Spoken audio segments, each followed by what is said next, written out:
Olá, você aí do outro lado da tela. Antes de mergulharmos nesta história que vai mexer com suas emoções, quero te fazer um convite. Se inscreva no canal agora mesmo e deixe nos comentários de onde você está assistindo.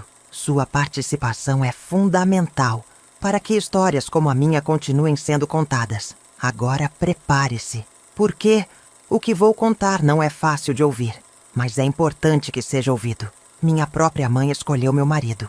Eu tinha 12 anos e quando me recusei, ela me prendeu no porão. O cheiro de mofo invadia minhas narinas enquanto eu me encolhia no canto mais escuro daquele cubículo úmido que minha mãe chamava de porão. As paredes de concreto pareciam se fechar sobre mim e o som dos ratos correndo pelo chão ecoava em meus ouvidos como uma sinfonia macabra. Meus olhos, já acostumados à escuridão, fixavam-se na pequena fresta de luz que vinha da porta trancada acima. Eu podia ouvir os passos dela, firmes, decididos, ecoando pelo assoalho de madeira acima da minha cabeça. Cada passo fazia meu coração acelerar, minha respiração ficar mais curta. Será que ela viria me buscar? Será que finalmente teria mudado de ideia? A maçaneta girou lentamente e eu me encolhi ainda mais, como se pudesse me fundir com a parede fria atrás de mim. A porta se abriu e a luz do corredor invadiu o porão, cegando-me momentaneamente. Ana!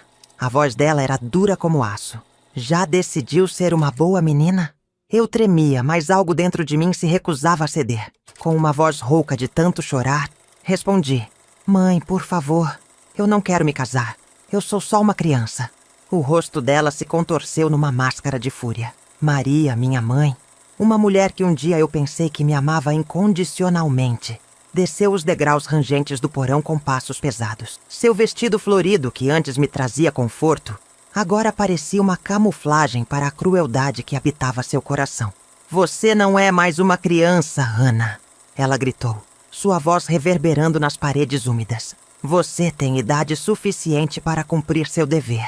O Sr. Oliveira é um bom homem. Vai cuidar bem de você. Eu me levantei, minhas pernas tremendo, mas minha voz encontrou uma força que eu não sabia que possuía. Ele tem idade para ser meu pai, mãe. Por favor, eu quero estudar. Não terminei a frase. O tapa veio rápido e forte, deixando minha bochecha ardendo e meus olhos marejados. O gosto metálico de sangue invadiu minha boca. Chega dessa bobagem de estudar! Maria vociferou, agarrando meu braço com força. Você vai se casar, e é o fim da história. Ficará aqui até aprender a obedecer. Ela me arrastou até um canto do porão, onde havia uma corrente presa à parede. Com movimentos bruscos, prendeu meu tornozelo na argola fria de metal. O clique da fechadura soou como uma sentença de morte para meus sonhos. Mamãe, eu soluçava, as lágrimas finalmente rompendo a barreira de meus olhos. Por favor, não faça isso. Mas ela já subia as escadas, seus passos ecoando como um lembrete cruel de minha solidão. A porta se fechou com um baque surdo e a escuridão voltou a me engolir. Ali, sozinha no escuro, com o frio do chão de concreto penetrando meus ossos e o peso da corrente em meu tornozelo, eu me perguntava como minha vida tinha chegado a esse ponto. Como minha própria mãe podia ser capaz de tal crueldade? Enquanto as horas se arrastavam, lentas e implacáveis, eu me agarrava às memórias de dias mais felizes. Lembrava-me de quando costumava correr pelos campos de girassóis perto de nossa casa, o vento em meus cabelos, sonhando com um futuro brilhante. Agora esses sonhos pareciam tão distantes quanto as estrelas que eu não podia mais ver. No silêncio opressor do porão, fiz uma promessa a mim mesma. Eu encontraria uma maneira de escapar. Não importava quanto tempo levasse. Eu não deixaria que minha vida fosse decidida por outros. Eu lutaria, mesmo que isso significasse enfrentar a única pessoa que deveria ter me protegido, minha própria mãe. Esta é apenas o começo da minha história. Uma história de sobrevivência, coragem e a busca incansável pela liberdade. Continuarei a contar nos próximos capítulos, mas, por enquanto, deixo você com uma pergunta. Até onde você iria para proteger seus sonhos e sua liberdade? Vocês devem estar se perguntando como cheguei a essa situação terrível. Deixe-me voltar um pouco no tempo e contar sobre minha vida antes daquele porão se tornar minha prisão. Meu nome é Ana. Nasci e cresci em uma pequena cidade do interior do Brasil, daquelas onde todos se conhecem, e os segredos são guardados atrás de sorrisos forçados e cortinas de renda. Nossa casa ficava na rua principal, uma construção simples de tijolos aparentes e telhado de barro, com um jardim na frente onde minha mãe, Maria, cultivava suas amadas rosas. Maria sempre foi uma mulher de poucas palavras e muitas regras. Seus olhos castanhos, que um dia devem ter brilhado com sonhos juvenis, agora carregavam o peso de expectativas não realizadas e tradições inquestionáveis. Seus cabelos negros, sempre presos em um coque austero, pareciam puxar sua pele, dando-lhe uma expressão permanente de desaprovação. Meu pai, João, era como uma sombra em nossa casa. Um homem alto e magro, com mãos calejadas pelo trabalho árduo no campo. Ele saía antes do sol nascer e voltava quando as estrelas já brilhavam no céu. Suas palavras eram tão raras quanto as chuvas no sertão, e seu olhar distante sempre me fez pensar que ele vivia mais em suas memórias do que no presente. Desde pequena, eu era diferente. Enquanto as outras meninas brincavam de boneca e sonhavam com vestidos de noiva, eu me perdia nas páginas dos livros que conseguia pegar emprestado na pequena biblioteca da escola. Meus dedos traçavam as linhas das palavras como se fossem mapas para mundos distantes, lugares onde meninas podiam ser o que quisessem. Lembro-me de um dia, eu devia ter uns 10 anos, quando disse à minha mãe que queria ser professora. Estávamos na cozinha. O cheiro de feijão cozinhando preenchia o ar. Maria parou de mexer a panela e me olhou como se eu tivesse dito a coisa mais absurda do mundo. Professora? Ela riu, mas não era uma risada alegre. Menina, você vai se casar e cuidar da sua casa como toda mulher decente. Aquelas palavras caíram sobre mim como um balde de água fria, mas a chama dentro de mim, aquela que acendia quando eu lia sobre mulheres fortes e independentes, apenas tremulou, se recusando a se apagar.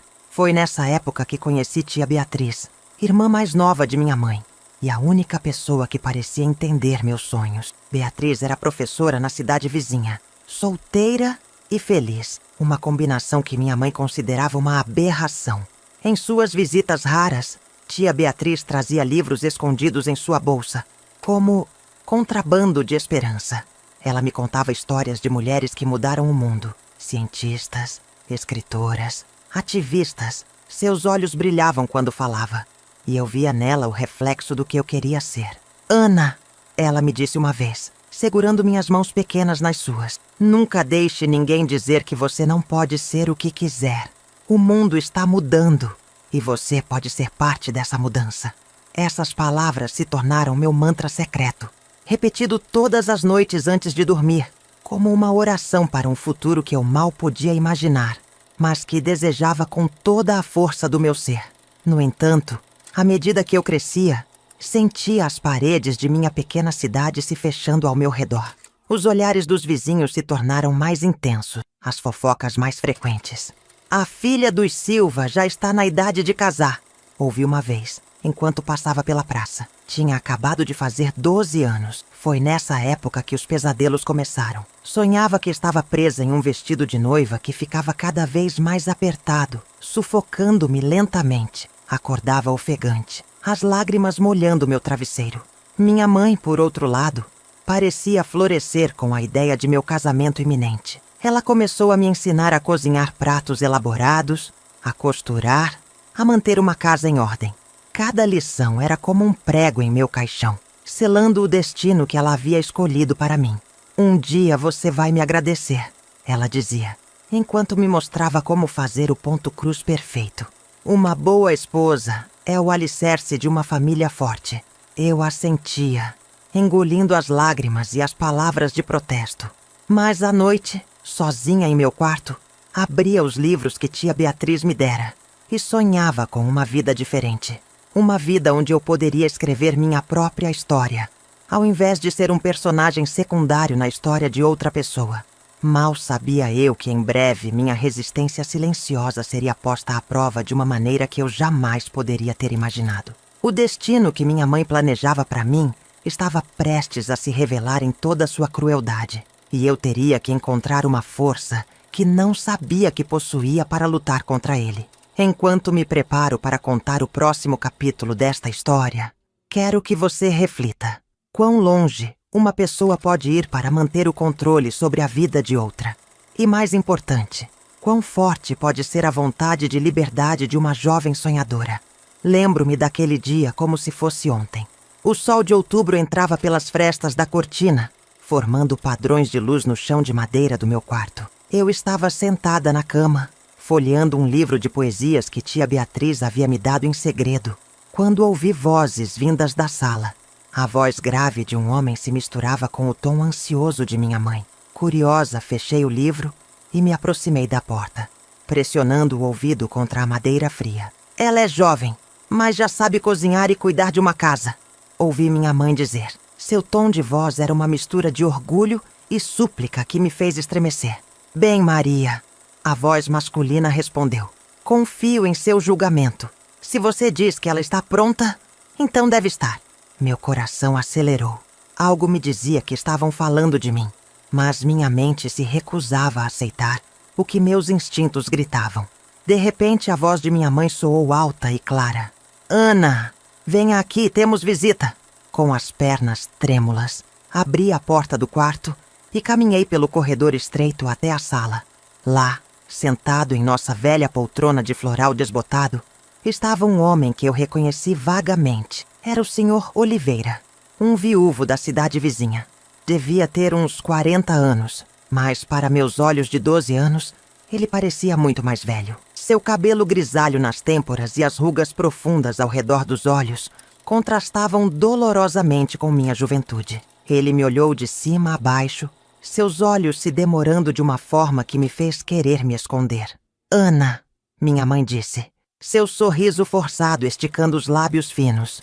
O Sr. Oliveira veio nos fazer uma visita muito especial. Fiquei parada, meus pés descalços sentindo cada imperfeição do piso frio. O Sr. Oliveira se levantou, sua altura me fazendo sentir ainda menor. Olá, Ana, ele disse, sua voz grossa me causando arrepios. Sua mãe me falou muito bem de você. Engoli em seco, sentindo o gosto amargo do medo na garganta. Olá, Sr. Oliveira, gaguejei, meus olhos buscando desesperadamente os de minha mãe, implorando por uma explicação. Foi então que minha mãe disse as palavras que mudaram minha vida para sempre. Ana, o Sr. Oliveira veio pedir sua mão em casamento. Não é maravilhoso? O mundo pareceu girar ao meu redor. As paredes da sala, antes tão familiares, agora pareciam se fechar sobre mim. Senti meu estômago revirar e minha visão embaçar. Mas mãe, balbuciei lutando para encontrar minha voz. Eu só tenho 12 anos. O sorriso de minha mãe vacilou por um instante, mas logo se recompôs. Ora, Ana, muitas meninas se casam com sua idade. É uma grande honra o Sr. Oliveira ter escolhido você.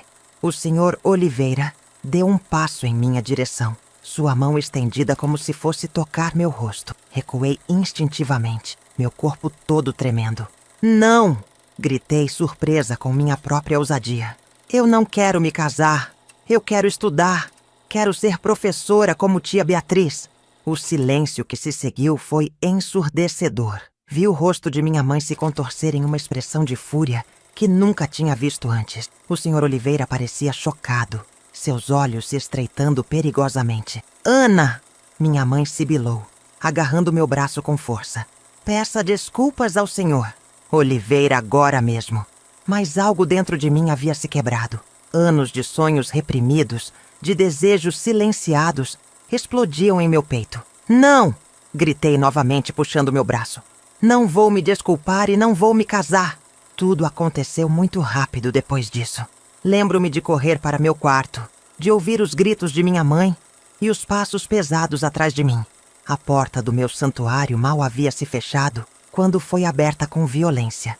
Minha mãe entrou como um furacão, seus olhos faiscando de raiva.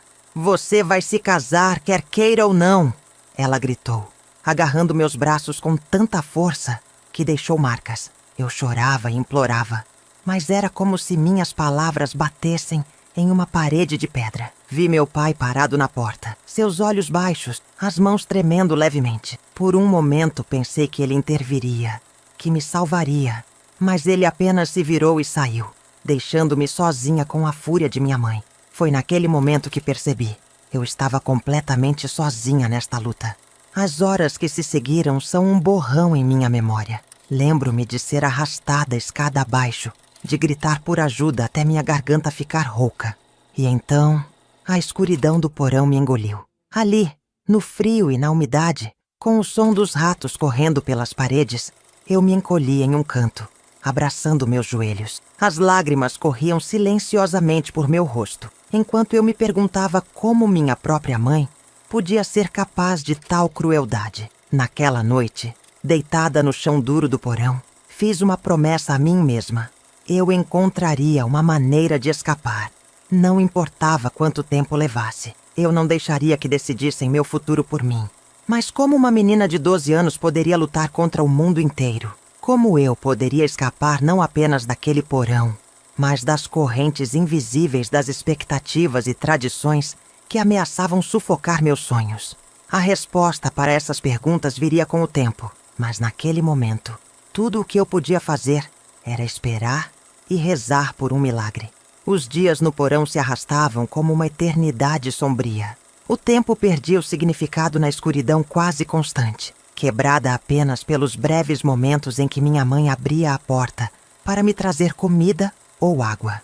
Eu mal conseguia distinguir o dia da noite, marcando a passagem do tempo pelos sons distantes da vida lá fora. O canto dos galos pela manhã, o sino da igreja ao meio-dia, o coachar dos sapos à noite. Meu corpo doía pelo frio e pela posição desconfortável. A corrente em meu tornozelo deixava a pele em carne viva, e o cheiro de mofo impregnava minhas roupas e cabelos. Mas pior que o desconforto físico era a dor emocional, a traição de minha própria mãe, a indiferença de meu pai, o futuro sombrio que me aguardava. Tudo isso pesava sobre mim como uma lápide. No entanto, em meio ao desespero, uma chama teimosa de esperança se recusava a se apagar. Nos momentos de lucidez entre pesadelos e lágrimas, eu planejava minha fuga. Observava cada detalhe do porão, procurando uma fraqueza, uma saída. Foi durante uma dessas inspeções minuciosas que notei algo. Uma das tábuas do assoalho, próxima à pequena janela gradeada, parecia mais solta que as outras. Com cuidado para não fazer barulho, comecei a trabalhar nela, usando uma colher velha que tinha conseguido esconder de minha mãe. Dia após dia, noite após noite, eu raspava a madeira, removendo lascas minúsculas de cada vez. Meus dedos sangravam com o esforço, mas eu não podia parar.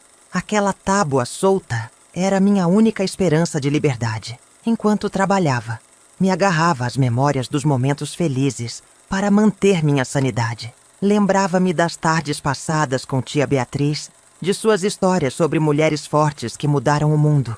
Pensava nos livros que havia lido, nas palavras que tinham me mostrado um mundo além daquela pequena cidade. Uma noite, ou talvez fosse dia, eu já não sabia mais, ouvi vozes vindas da cozinha acima. Reconheci imediatamente. Era o Sr. Oliveira. Meu coração disparou de medo, mas forcei-me a ficar quieta e escutar. Maria, já se passaram 2 semanas. A voz grave do Sr. Oliveira soava impaciente. Quanto tempo mais você vai manter a menina lá embaixo? O tempo que for necessário, minha mãe respondeu, sua voz fria como gelo. Ela precisa aprender a obedecer. E se alguém descobrir? A voz de meu pai, normalmente tão ausente, surpreendeu-me. Havia um tremor de preocupação em seu tom. Ninguém vai descobrir, minha mãe retrucou. E mesmo que descubram, todos vão entender. É para o bem dela.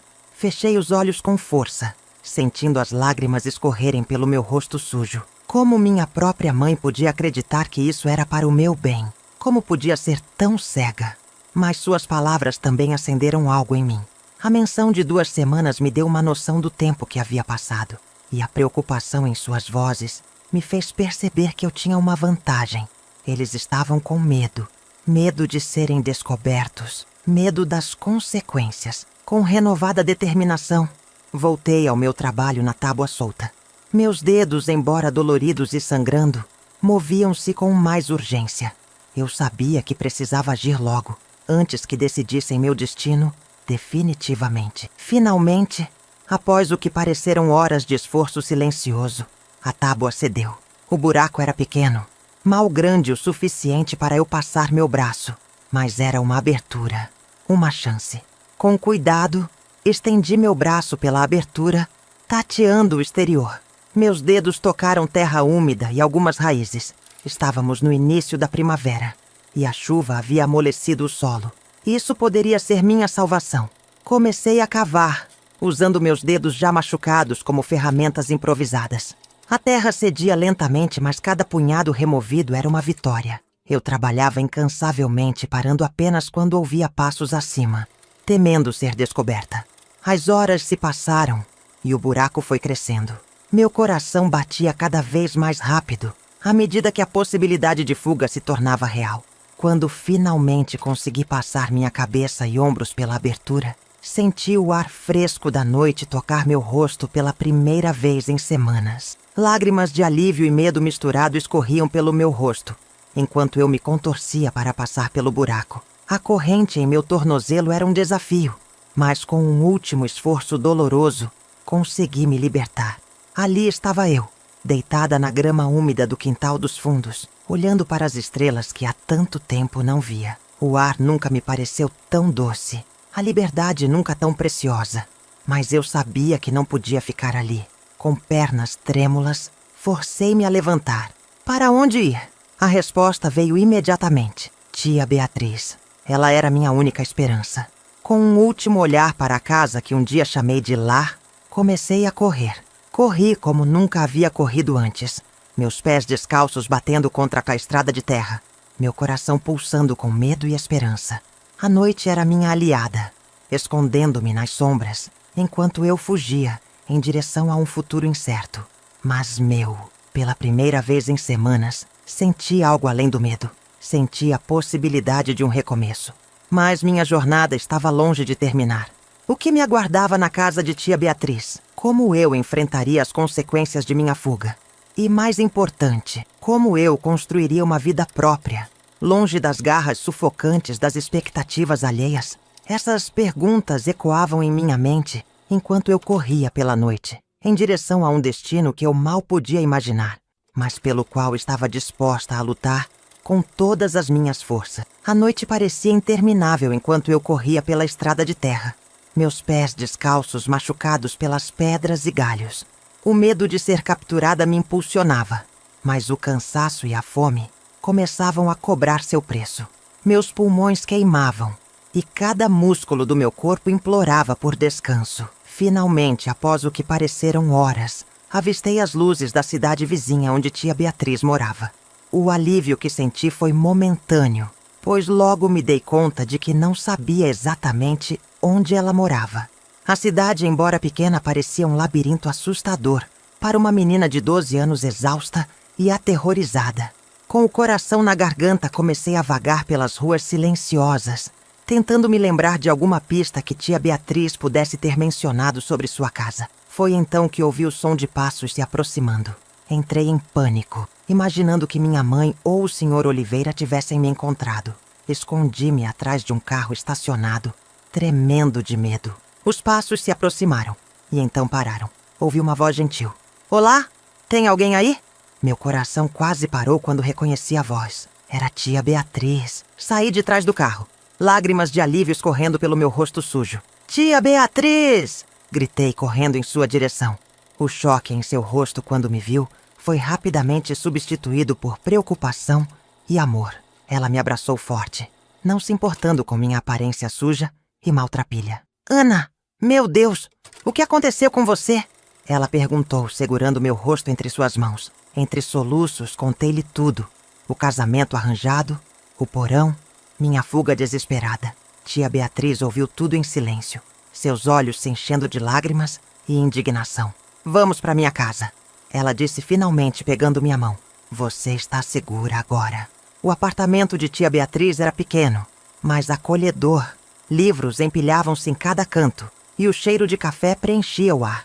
Ela me preparou um banho quente, me deu roupas limpas e fez uma sopa reconfortante. Enquanto eu comia, ela ligou para a polícia e para os serviços de proteção à criança. As horas que se seguiram foram um turbilhão. Policiais vieram, fizeram perguntas, tiraram fotos dos meus ferimentos. Assistentes sociais apareceram, falando sobre abrigos e processos legais. Tudo parecia um sonho distante e confuso. Tia Beatriz ficou ao meu lado o tempo todo, segurando minha mão e me assegurando que tudo ficaria bem. Quando todos finalmente foram embora, ela se sentou comigo no sofá e disse as palavras que eu mais precisava ouvir. Ana, você vai ficar comigo. Não vou deixar que te levem de volta. Chorei novamente, desta vez de alívio e gratidão. Pela primeira vez em semanas, adormeci sem medo, envolta no calor e segurança de um lar verdadeiro. Os dias que se seguiram foram difíceis. Minha mãe e o senhor Oliveira foram presos, acusados de abuso infantil e tentativa de casamento forçado de menor. Meu pai, que alegou não saber da extensão dos planos de minha mãe, foi liberado, mas perdeu minha guarda. O processo legal foi longo e doloroso. Tive que contar minha história várias vezes, para juízes, advogados e psicólogos. Cada vez que revivia aqueles momentos terríveis no porão, sentia como se uma parte de mim se quebrasse novamente. Mas tia Beatriz estava sempre lá, me apoiando, me lembrando de minha força. Ela lutou incansavelmente pela minha guarda, enfrentando a burocracia e o preconceito de uma sociedade que ainda via o casamento precoce com olhos complacentes. Lentamente comecei a me curar. Voltei à escola onde tia Beatriz era professora. No início foi difícil. Os outros alunos sussurravam e apontavam. A história da menina do porão havia se espalhado rapidamente. Mas com o tempo, e com a ajuda de alguns amigos verdadeiros, as coisas melhoraram. Descobri que adorava estudar. Matemática, ciências, literatura. Cada matéria era uma nova aventura. Uma chance de expandir meus horizontes para além dos limites que um dia me foram impostos. Tia Beatriz me incentivava constantemente, comprando-me livros e me levando a museus e bibliotecas. À noite, muitas vezes, os pesadelos me acordavam. Sonhava com o porão, com as mãos frias de minha mãe me arrastando de volta para a escuridão. Nesses momentos, tia Beatriz vinha ao meu quarto, sentava-se na beira da cama e segurava minha mão até eu voltar a dormir. Você é mais forte do que seus medos, Ana, ela me dizia. Cada dia é uma nova chance de reescrever sua história. E assim, dia após dia, eu fui reescrevendo minha história. Não mais como a menina assustada do porão, mas como uma jovem determinada a construir seu próprio caminho. Anos se passaram. Terminei o ensino médio com as melhores notas da turma. No dia da formatura, enquanto subia ao palco para fazer meu discurso como oradora da turma, vi tia Beatriz na plateia, seus olhos brilhando de orgulho e amor. Naquele momento, olhando para a mulher que havia me salvado não apenas fisicamente, mas emocionalmente, entendi o verdadeiro significado de família. Não era sobre laços de sangue ou obrigações, mas sobre amor, apoio e a liberdade de ser quem você realmente é. Minha jornada estava longe de terminar. A universidade me aguardava, e com ela novos desafios e oportunidades. Mas agora eu sabia que tinha a força para enfrentá-los, porque aquela menina assustada no porão nunca realmente desapareceu. Ela se tornou a fonte da minha resiliência, minha determinação de lutar por um mundo onde nenhuma criança tivesse que passar pelo que eu passei. E assim, com o coração cheio de esperança e os olhos fixos no futuro, dei o próximo passo em minha jornada, pronta para enfrentar o que quer que a vida tivesse reservado para mim. Hoje, aos 75 anos, olho para trás e vejo o longo caminho que percorri desde aqueles dias sombrios no porão. A menina assustada de 12 anos se transformou em uma mulher forte, determinada e, acima de tudo, livre. Após me formar na universidade com um diploma em psicologia, dediquei minha vida a ajudar outras crianças e jovens que passaram por situações de abuso e negligência. Fundei uma organização não governamental chamada Asas da Liberdade, focada em combater o casamento infantil e oferecer apoio às vítimas. Ao longo dos anos vi muitos rostos assustados se transformarem em sorrisos de esperança. Cada história de sucesso, cada criança salva, era uma vitória não apenas para elas, mas também para a menina que eu fui um dia. Lembro-me de uma jovem em particular, Mariana, que chegou até nós aos 14 anos, fugindo de um casamento arranjado. Seus olhos cheios de medo me lembraram tanto de mim mesma que senti meu coração apertar. Trabalhamos juntas por meses, ajudando-a a superar o trauma e a reconstruir sua vida. Anos depois, Mariana se formou em Direito e se juntou à nossa equipe jurídica, lutando nos tribunais pelos direitos das crianças. Vê-la defender apaixonadamente outras meninas em situações similares me encheu de um orgulho que palavras não podem descrever. Minha tia Beatriz, minha salvadora e mentora, permaneceu ao meu lado durante toda essa jornada. Ela se aposentou como professora, mas nunca parou de ensinar. Juntas, viajamos pelo país, dando palestras em escolas e comunidades sobre os direitos das crianças e a importância da educação. Infelizmente, Beatriz nos deixou há 5 anos. Sua partida deixou um vazio imenso em minha vida.